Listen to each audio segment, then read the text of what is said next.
It happens. When it happens, will you be ready? Ready for what?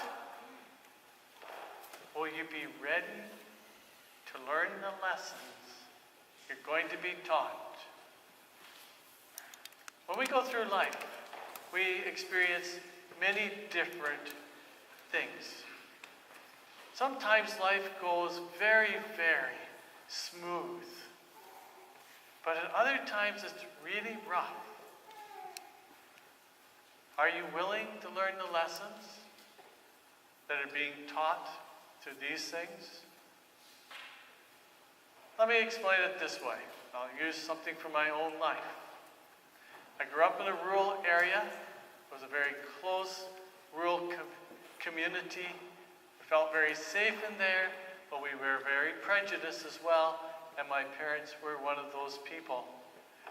When they looked at the rest of the neighbors and they said, you know, we're better than they are. And when you're a kid, you really don't quite understand really what they were saying. You just sort of accept it. Well, one day, new neighbors came into the community. And when they came, they had a reputation that went ahead of them. What happened was people said that this man was a thief as well as you couldn't trust him. He lied. And so my parents were really down on that person. But you know, things change. And when I became a teenager, I didn't have a very good relationship with my dad. I remember driving home one day, and I broke the arm of a mower. My dad was furious, and he simply said, if I don't get you out of the house, I'm going to kill you. Those were his words. And so in his wisdom, he farmed me out working. And so where did I end up going? But to this farmer with a bad reputation, who was considered to be a thief and a liar. And I found out that he wasn't as bad as people said he was. And I know I wouldn't trust him. And I talked to his kids later on, and they didn't trust him. But I really had to look at my own life, and the life of my family, and the life of the neighbors around, and say to myself, you shouldn't judge. And that's exactly what Jesus says. Do not judge, and you will not be judged. Or as my Uncle Ernie used to say, if you can't say anything good about someone, don't say anything at all. But he missed the point too. We're not to judge. And it's very easy for each of us to judge. People hurt us.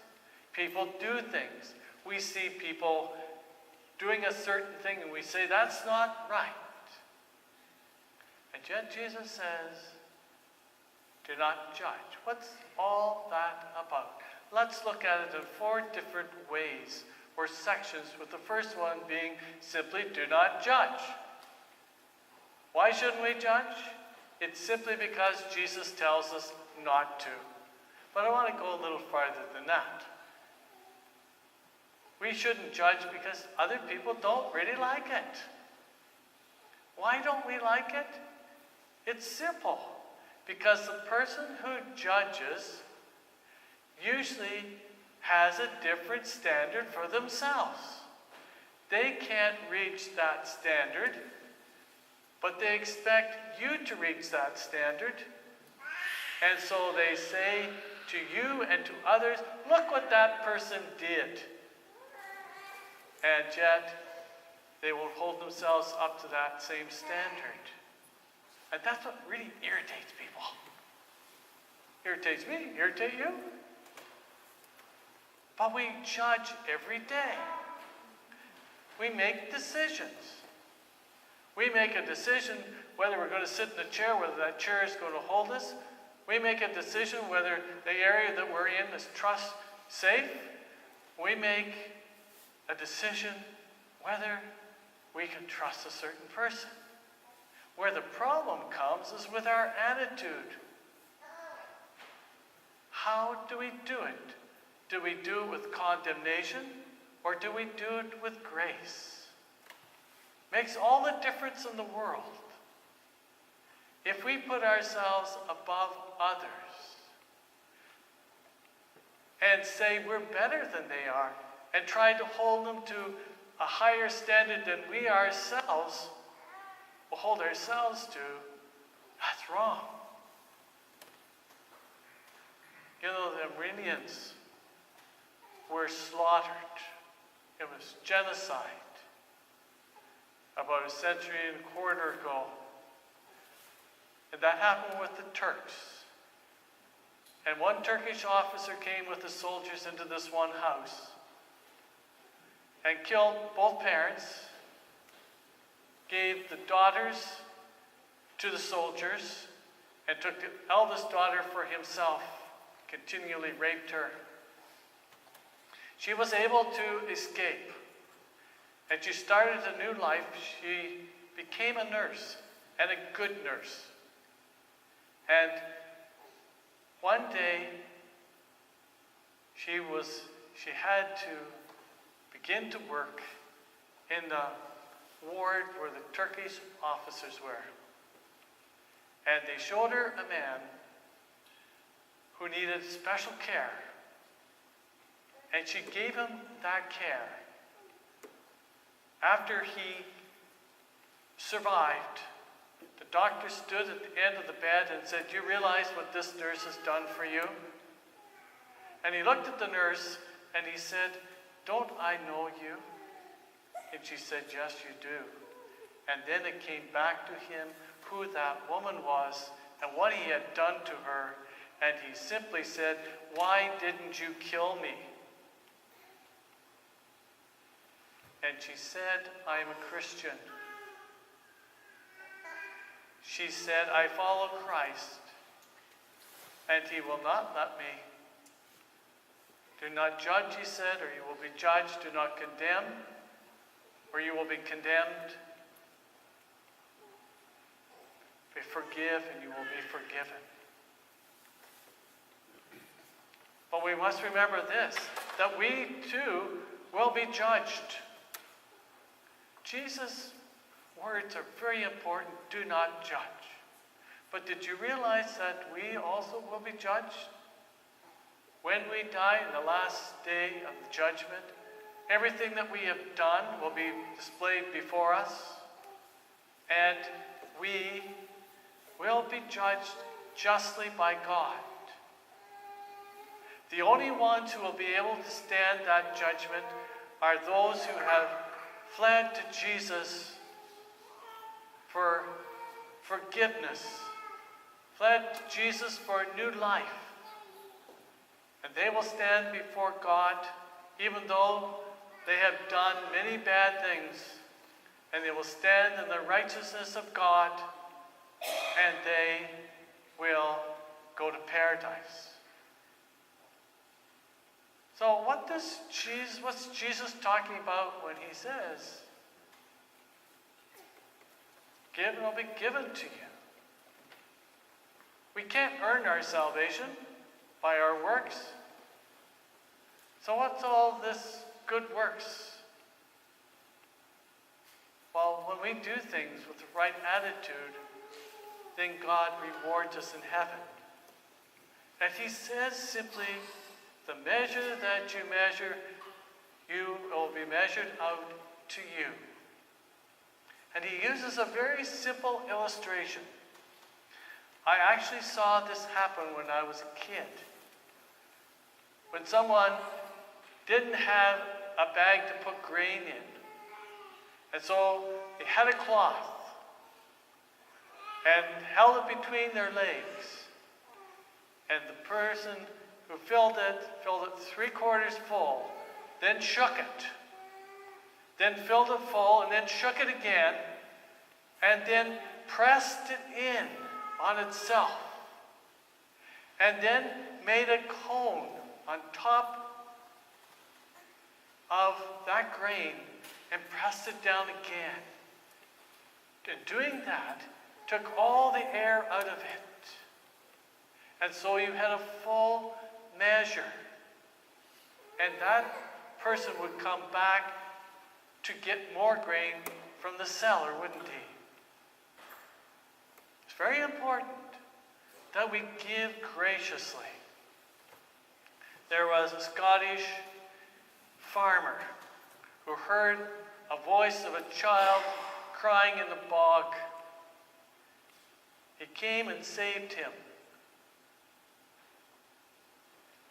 And then, the next day, this fancy chariot came up to his farmhouse.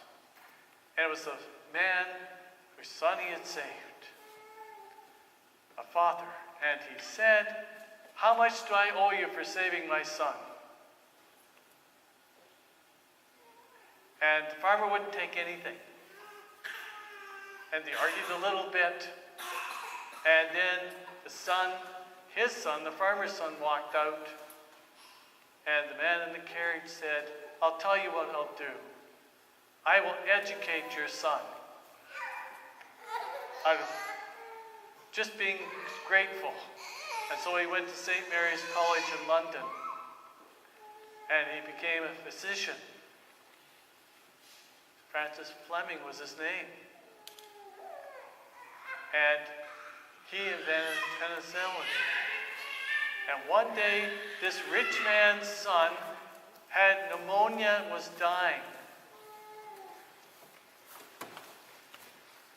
And the penicillin saved his life. Do you know who that person was? That person was Sir Winston Churchill. We'll give, and we'll give much more in return. But Jesus also talks about follow the leader. Remember when you were a kid, you played that game, Follow the Leader? You couldn't always trust people, could you? My mom came into the barn wondering where we were one day. And I was leading the pack. You know where I was leading them? Straight up the barn's ladder. No hay underneath it. You can't always trust people who lead you. And Jesus was referring in particular to the religious people and also the Pharisees. He said, if the blind lead the blind, they'll both fall into a pit. And so he simply said, be careful who you follow. He said, a student isn't greater than his teacher. But if he's well trained, he will become like his teacher. And Jesus talks about this also in John chapter 13. And he says, you call me Lord and teacher, and rightly so, because that is who I am. As your teacher and Lord, I have washed your feet. Since I've done that, you should do the same thing for others. I have given you this example so that you may do it. No servant is greater than his master, no messenger than the one who sent him. If you know these things, you will be blessed if you do them. A few verses later, he says, love one another. If you do, all will know that you are my disciples, if you love one another. Follow Christ and his example, because he could have judged us with wrath rather than righteousness. And then there's that passage, that part of the passage which talks about the speck and a plank. When I became a Christian, that was one of the verses that stuck out for me. And what does Jesus say? He says, simply, why are you trying to get the speck out of your brother's eye when you don't pay any attention to the plank that's in your eye? How can you say to your brother, Let me get the speck out of your eye when you have a plank in your own. You a hypocrite. First take the plank out of your own eye so that you will see clearly to take the speck out of your brother's eye. And you know how it goes. Especially you who've been married or are married. You say something to your spouse, and what do they and you see that little speck, and what do? They throw a plank right back at you. They just simply say, well, you may say this, and you may say I do this, but look what you're doing. When we see other people doing things that shouldn't be done, we need to be gracious. Yes, we can judge saying it's not correct. But Jesus tells us not to do it with condemnation. He is the one that takes revenge. He is the one who is merciful. Jesus is the light of the world. He has shown mercy to us. May we show mercy and compassion and love to others.